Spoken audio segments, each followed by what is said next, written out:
amalan-amalan seperti maulid, haul Habib-Habib, ziarah kubur wali-wali, tidak malu sama Allah Jalla Jalaluh. Bukankah mereka sedang bermaksiat sama Allah Subhanahu wa ta'ala?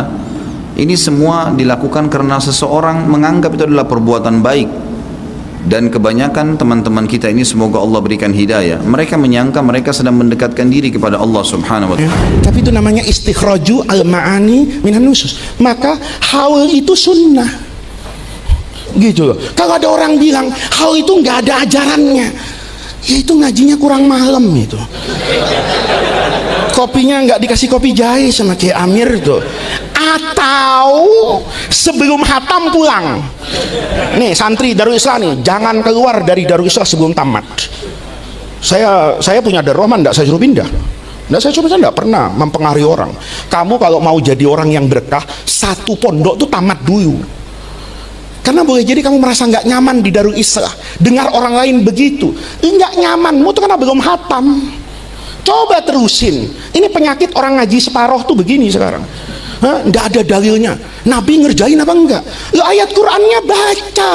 Wa ma'atakumur rasulu fahuduhu wa manahakum anhu, bukan wa mataroka, bukan tidak dikerjakan, yang dilarang. Sekarang tidak ada perintah, tidak ada larangan.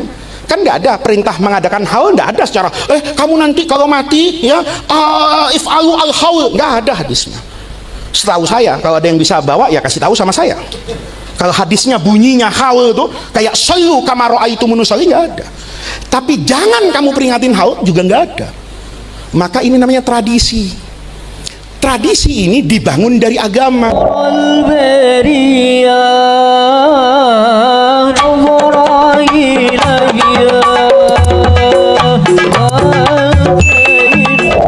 Assalamualaikum warahmatullahi wabarakatuh. Bismillahirrahmanirrahim. Alhamdulillahirabbil alamin.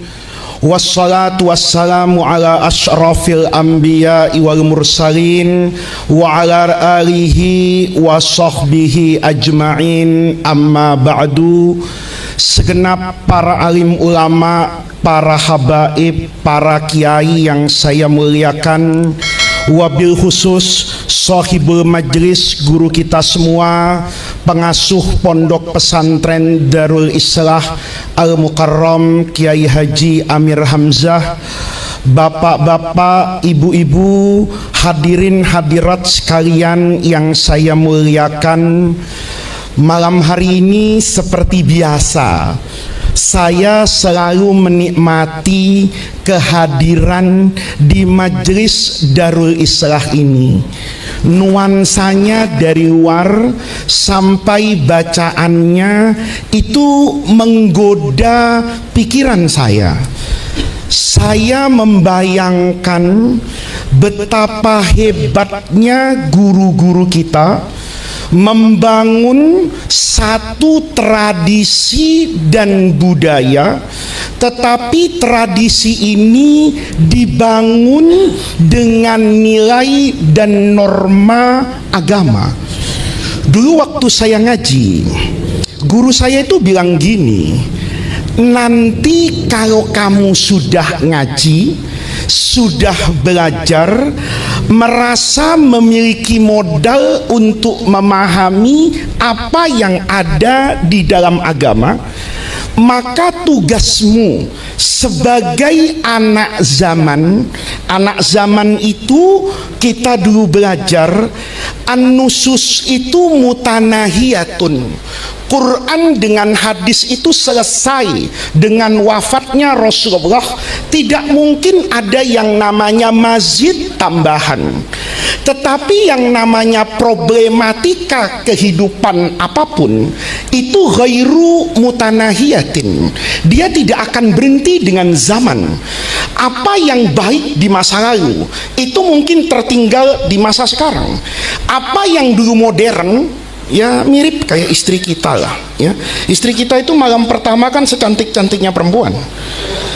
Malam ke 1000 itu lain masalah, ya. Sudah ndak usah kita bahas lah. Nanti istri kita lihat streamingnya repot juga pulang ke rumah.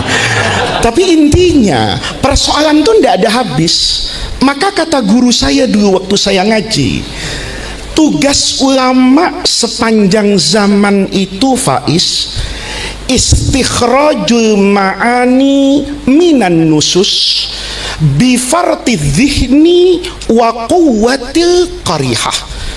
Tugas ulama sepanjang zaman itu istikhraj. Istikhraj itu menyimpulkan, menggali, melakukan observasi terhadap al-ma'ani. Al-ma'ani itu dulu Syekh Jum'ah bilang itu pesan yang tersembunyi, yang boleh jadi dia bertentangan nanti setelah kamu belajar dengan bagus, bertentangan dengan zahirul lafzi. Tapi kamu istikhraj tadi menyimpulkannya itu substansi dari Quran dan hadis itu. Syarat pertamanya bifarti dzihni, punya ketajaman hati, wa quwwatil qarih, itu adalah kekuatan nalar. Dulu ada orang bertanya, nih orang Betawi kalau malam Idul Fitri itu masih suka ribut kayak Holil Nafis nih. Nggak tahu MUI dengan yang lain kok nggak bisa menyelesaikan. Itu zakat fitrah pakai beras apa pakai uang? Itu kayaknya ributnya sampai Dajjal turun nanti itu. WhatsApp-nya itu sama. Setiap tahun diulangi, seakan-akan kita ini tidak punya masalah. Yang lebih penting dari zakat fitrah itu pakai beras apa pakai uang. Berantemnya itu tajam kayak naubainal jannati wan nar, ya. Kata yang pakai beras, asal ada orang bayar zakat fitrah pakai uang, itu ngelihatnya itu dengan cara pandang yang merendahkan keimanan orang. Tapi dulu kalau kita ngaji, beliau bilang itu kan tergantung selera. Jadi kiai itu nanti itu juga punya selera. Selera itu akan mempengaruhi hukum fikih. Jadi kalau ada orang bilang dalam beragama itu objektif, tidak bisa. Semua orang tuh tidak bisa objektif. Dia pasti punya subjektivitas. Di mana dia hidup, persoalan apa, pengalaman apa, itu pasti. Makanya dulu kalau ngaji fikih, makanya saya kemarin itu halal bihalal sama Prof. Quraisy Shihab. Saya datang ke rumah beliau lebaran, bicara tentang olahan kambing, ya, makan sate kambing itu. Saya bertanya, kenapa kita makan sate, Prof? Kadang-kadang Pak Quraisy kata saya, kalau makan di tempatnya enak, dibawa pulang nggak enak, gitu loh. Ketika kita kemudian membahas itu, kita sadar loh bahwa bahasnya panjang sampai Real Madrid sama Barcelona, ya, karena saya dipertemukan dengan beliau itu sama-sama pendukung Real Madrid, ya, karena Real Madrid dulu yang mempertahankan Bani Umayyah yang ada di Andalus, sementara Barcelona itu adalah Harbul Istirdad, mengembalikan kekuasaan nenek moyang yang ada di Eropa itu untuk mengusir Bani Umayyah pada zaman yang namanya Daulatul Mamalik, akhir hidup Andalusia. Maka saya bilang setelah diskusi-diskusi, apa kata beliau? Fikih itu, Faiz, hakikatnya luas. Yang sempit itu hati manusia. Agama itu luas. Yang sempit itu hati manusia. Kalau kita pikir-pikir, ribut zakat fitrah itu kan selera Imam Abu Hanifah itu berbeda dengan selera tiga imam itu. Tidak apa-apa. Mau berbeda sendiri tidak apa-apa, asal dibangun dengan ilmu. Kita ini sayangnya hidup asal berbeda kemudian dianggap sesat. Saya membayangkan kalau Imam Malik hidup sekarang di sini, itu disesatkan orang. Karena Imam Malik berfatwa, apa urusannya anjing najis mughalladhah? Apa dalilnya? Apa usul fikihnya? Jangan kemudian besok melihara anjing semua, ya. Ini bahaya ini, ya. Saya cuma bicara fikih. Saya bicara ini kan karena di depan santri-santri yang akan menjadi ulama, akan menjadi pengganti Kiai Holil Nafis nanti, jadi ketua MUI, jadi ketua Muhammadiyah, jadi ketua ini, mungkin begitu. Saya bilang fikih itu luas. Selera itu kan tergantung cara pandang. Imam Abu Hanifah hidup di peradaban yang modern daripada Imam Malik yang hidup di Madinah. Imam Abu Hanifah mewarisi peradaban Persia yang transaksinya itu menggunakan cash basis. Sementara Imam Malik di Madinah itu terbiasa dengan perdagangan yang menggunakan barter. Punya barang di Madinah dengan punya uang sama, karena harga barang di pasar itu bisa dikonversi kepada barang. Jadi kalau ada baju harganya 100.000, itu panjang dulu labelnya itu 100.000 plus 2 ekor ayam atau paha belakang kambing. Anda punya 2 ekor ayam, bawa ke toko bisa bawa baju. Kalau sekarang Anda bawa ayam ke mall, ya, itu bukan bisa dapat apa, dapat masalah Anda, gitu loh. Ditangkap sama security. Kenapa? Zamannya berbeda. Kata Imam Abu Hanifah, saya memandang kurma itu bukan kurma. Kata Imam Syafi'i, kenapa pakai kurma? Karena itu mayuqtatu wa yuddakharu. Itu makanan pokok yang bisa disimpan. Itu urusan Imam Syafi'i. Ya, Imam Abu Hanifah enggak lihat begitu. Kata Imam Abu Hanifah nih, kalau bahasa kerennya nih, ya, kurma itu komoditas utama. Sebagaimana Indonesia di masa lalu beli senjata dari Amerika itu bisa ditukar dengan coklat, karena di Eropa dan di Amerika belum banyak coklat.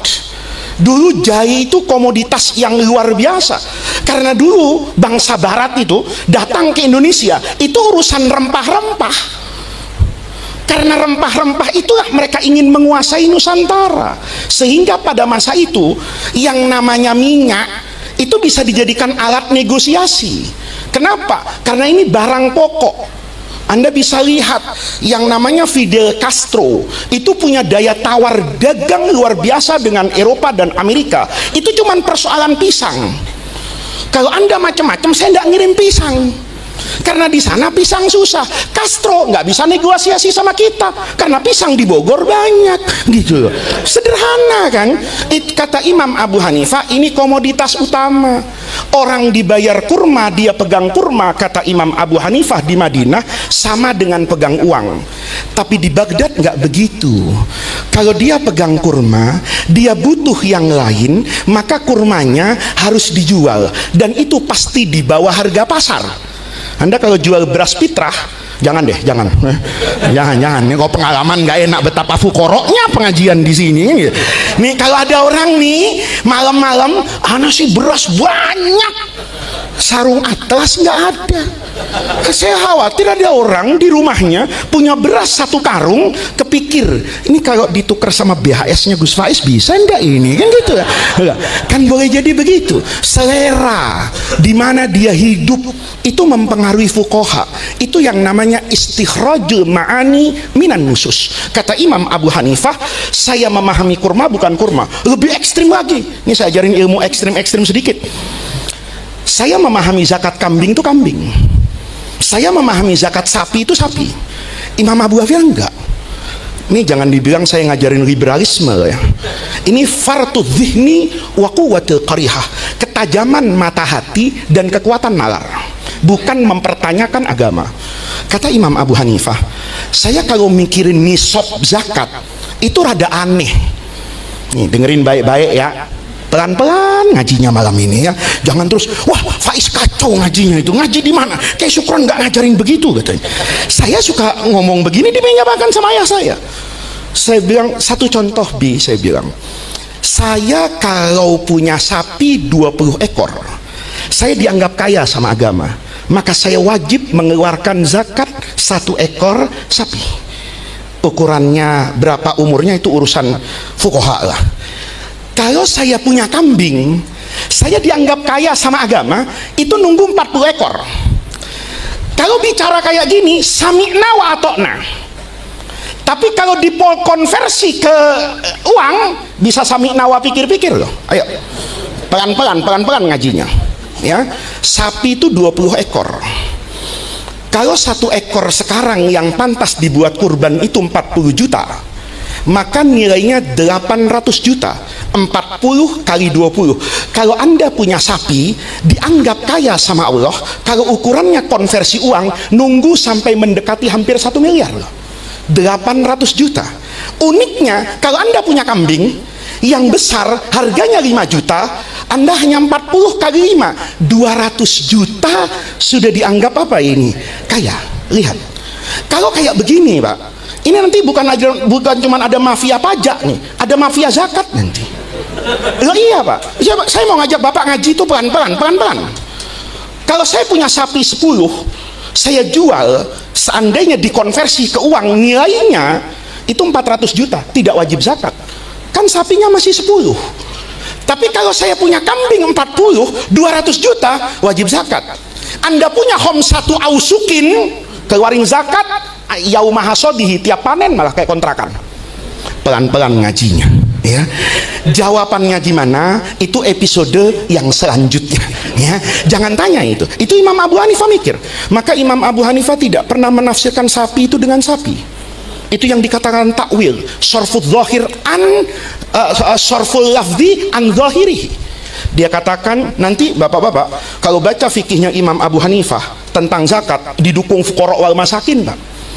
Benar, fikih yang paling didukung zakat fuqara wal masakin Imam Abu Hanifah. Coba Bapak punya jamrud, tidak wajib zakat. Ada zakat zamrud? Nggak ada.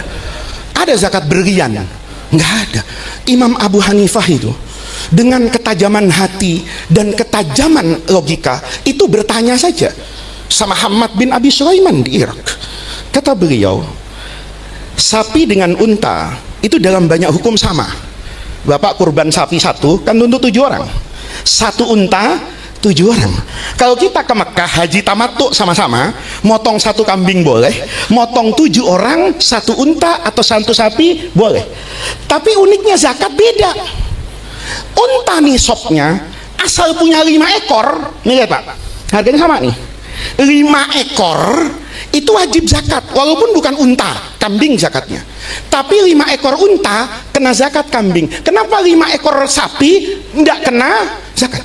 Kalau Anda bilang udahlah itu agama sami'na wa ata'na, tidak apa-apa. Kau ngajar di pesantren 20 tahun yang lalu, Gen Z nggak bisa begitu. Ya, saya kan kiai milenial. Ya kan? Kalau tidak mau bahas ini Anda jadi kiai kolonial. Ya, asal muridnya tanya gitu, dosa. Kualat, dengerin. Ya seumur hidup tidak maju kita. Tapi kata Imam Abu Hanifah, quwwatul zihni, fartid zihni wa quwwatil qarihah. Kata Imam Abu Hanifah, orang Arab tuh beda. Kalau punya unta dengan punya sapi. Saya bilang sama ayah saya, apa bedanya naik Toyota sama naik Mercedes?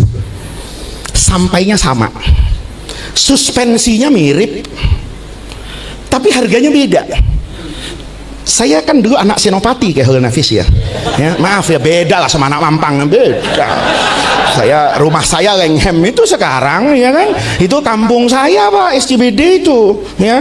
Jadi hotel yang paling mewah di Jakarta itu, tempatnya Hotman Paris bikin konten di apartemen, itu daerah saya.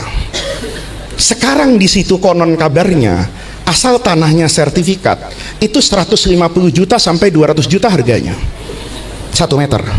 Mampang ya radhiyallahu anhu ini paling kira-kira ya 50 juta lah. Pertanyaannya apa bedanya? Anda jilat sama tanahnya, bangun rumahnya sama kalau sebagai rumah, yang beda apanya? Gengsinya. Anda kalau naik Mercedes masuk ke mall itu keluarnya itu muazzazan wa mukarraman. Kalau di Terminal 3 naik Garuda itu begitu keluar Anda duluan, itu satpam hormat semua. Ini kelas bisnis nih, di depan nih, keluar duluan. Tapi kalau Anda keluar akhir wahid nih ya, udah nggak ada lagi yang keluar kecuali debu dari Garuda itu. Ini orang sudah naik ekonomi, nggak punya status apapun, dikasih check-in polisi main belakang. Bedanya apa? Naik kelas bisnis dengan ekonomi sama pesawatnya, sampainya sama. Tapi kalau naik kelas bisnis itu biasa sombong sedikit. Saya gitu Kiai. Saya kalau nggak mandi malam, ceramah malam tuh, ya. Kemarin saya di Peloso tuh panitianya baik sekali di Kediri. Tahu saya nggak bakalan mandi, saya dinaikin kelas bisnis. Lecet-lecet kalau kelas bisnis itu pramugarinya ramah. Anda wangi naik ya pesawat yang diskon 70%, ya, orang nggak lihat istimewa. Bedanya di mana? Gengsi. Lihat nih, quwwatu dzihni, tajamnya nalar, kuatnya nalar, kata Imam Abu Hanifah, berarti gengsi itu ada zakatnya. Gitu loh, bukan soal hartanya. Kalau hartanya harusnya sapi dengan unta sama. Kenapa di sini dibedakan gengsinya? Lihat, kata Imam Abu Hanifah, pada segala sesuatu yang memiliki nilai ekonomi dan harga di pasar, saya mewajibkan zakat. Jadi orang Mampang kalau bermadzhab Hanafi, hati-hati punya ikan koi, hati-hati kan punya lorana, hati-hati punya kucing. Saya punya kucing itu, nasabnya bersambung sama Scottish itu, ya. Itu ada Robitoh Alawiyahnya juga kayaknya. Kakak saya itu jualan kucing sekarang di pesantren yang di Bogor. Saya itu tidak tertarik sama kucing. Satu ketiga saya dikasih kucing. Kata kakak saya, rawat ini katanya. Timbang kucing aja ribet, kata saya. Cerita ini gemuk nanti dijual 30 juta laku, 40 juta laku. Saya mikir kucing apa ini 40 juta. Besoknya sertifikatnya dikirim, ya, dikirim sertifikatnya, nasabnya tuh jelas sampai Skotlandia. Ya subhanallah. Ini kata saya, masya Allah, kata saya, aziz ada, kata saya rawat, saya jual beneran mahal. Pertanyaannya, pelan-pelan kita ngajinya. Kalau saya punya kucing itu 10 ekor, itu nggak repot ngerawatnya, ribetan kambing, mana bandot lagi kawin mulu tiap malam, baunya la haula wala quwata illa billah. Ayah saya sekarang tertarik sama kucing, katanya cakep juga kucing ini ya, cakep bi, kata saya. Kenapa cakep? Mahal, kata saya. Lihat, pertanyaannya, kalau itu nanti tidak dipungut zakat, orang nanti yang punya uang beli aja kucing, beli aja lukisan itu harga 1 miliar loh. Apa fikih hari ini akan mengatakan lukisan seperti itu tidak ada zakatnya? Saya punya rumah saya nggak dizakati. Tapi kalau saya satu provinsi punya rumah semua, saya punya mobil kayak orang kaya di Jakarta, ada Ferrari, ada Lamborghini, ada semuanya itu yang nilainya miliaran, ada tukang bajai nabung 100 juta, saya kenakan zakat. Logika anak sekarang akan bertanya, di mana keadilan Allah? Ini kalau diterusin bahaya ini ngaji. Ya, tapi itu namanya istikhraju al-ma'ani minan nusus. Maka haul itu sunnah, gitu loh. Kalau ada orang bilang haul itu nggak ada ajarannya, ya itu ngajinya kurang malam itu. Kopinya nggak dikasih kopi jahe sama Kiai Amir tuh, atau sebelum hatam pulang. Nih santri Darul Islah nih, jangan keluar dari Darul Islah sebelum tamat. Saya punya Darul Rahman, enggak saya suruh pindah. Saya tidak pernah mempengaruhi orang. Kamu kalau mau jadi orang yang berkah, satu pondok tuh tamat dulu. Karena boleh jadi kamu merasa nggak nyaman di Darul Islah, dengar orang lain begitu, nggak nyamanmu tuh karena belum hatam. Coba terusin. Ini penyakit orang ngaji separoh tuh begini sekarang. Nggak ada dalilnya. Nabi ngerjain apa enggak? Ayat Qur'annya baca.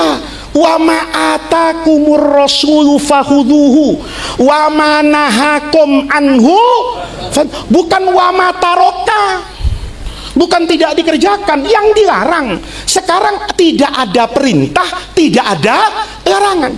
Kan nggak ada perintah mengadakan haul, nggak ada secara kamu nanti kalau mati ya if'alu al-haul, nggak ada hadisnya. Setahu saya, kalau ada yang bisa bawa ya kasih tahu sama saya. Kalau hadisnya bunyinya haul tuh kayak sallu kama ra'aitumuni usalli, nggak ada. Tapi jangan kamu peringatin haul juga nggak ada.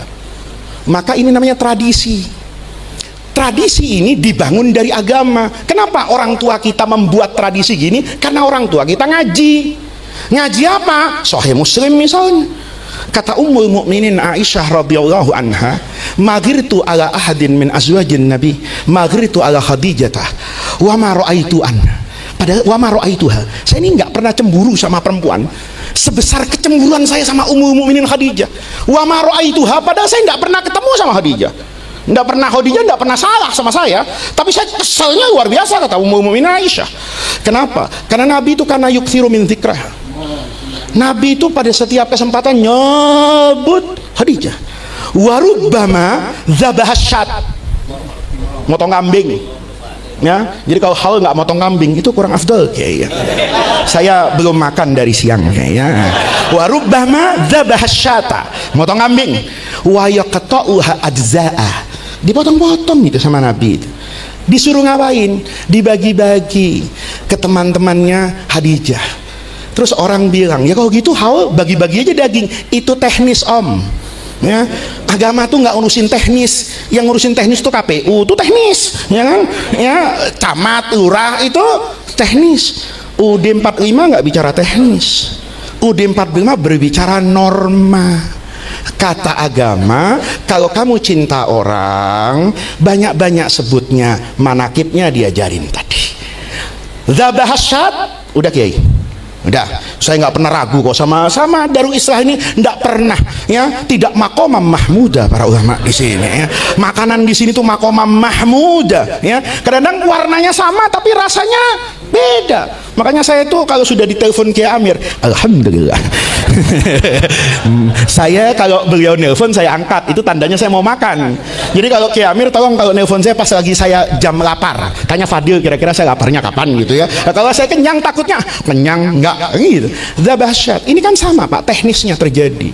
Nah, yang seperti ini itu sangat dibutuhkan hari ini.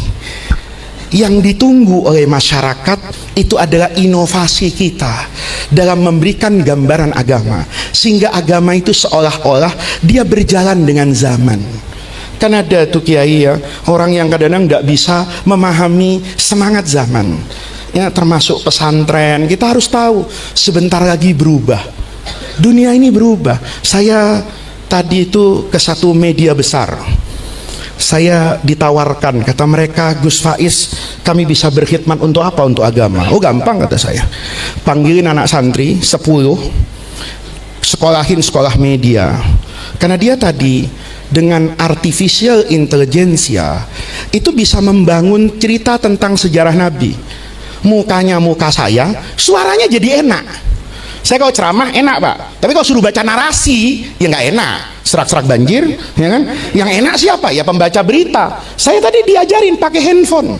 Saya cerita tentang Darun Nadwah ketika Rasulullah itu mau hijrah. Ada cerita tentang itu, saya buatkan pokok-pokoknya begini. Masya Allah, minta tolong itu. Padahal kita belajar iyyaka na'budu wa iyyaka nasta'in. Itu minta tolongnya sama AI. Ya, artificial intelligence itu jadi Pak karikaturnya bermartabat. Saya berpikir, Masya Allah, kalau satu hari pesantren bisa begini, diminati dan ditunggu sama orang. Saya sering bilang sama teman-teman santri saya, ayo kamu istikhrajul ma'ani minan nusus. Agama itu menyuruh banyak hal untuk kalian berkembang. Saya bayangin ya Amir ya, kalau Tom and Jerry itu ngadakan peringatan haul ya, terus itu yang binatang-binatang kayak Paddington yang baru-baru itu saya nonton loh Pak, saya nonton karena saya tahu anak cucu saya itu akan dibangun dengan itu, bukan dibangun dengan ihya. Ihya itu substansinya. Saya berpikir kalau substansi ihya itu kemudian yang dipakai karikaturnya Tom, Masya Allah, Tom zahaba Tom ilal masjidi wantadhara Jerry kharijahu wa huma min talami wa Masya Allah, kata saya, akan berapa dakwah itu ma'ani. Hari ini kita ngaji seperti ini, hari ini cara kita begini, tapi mungkin terus berkembang di masa yang akan datang. Saya percaya Darul Islah akan selalu bisa menumbuh kembangkan semangat kecintaan kepada Nabi, asal kita semua punya semangat istikhrajul ma'ani minan nusus. Kayak ilmu usul fikih itu ada tangkihul manat, ada tahrijul manat, ada tahqiqul manat. Orang yang ahli manat-manat ini itu menang Pak. Kayak ini kalau belajar usul fikih kan sederhana. Khomer itu haram kenapa?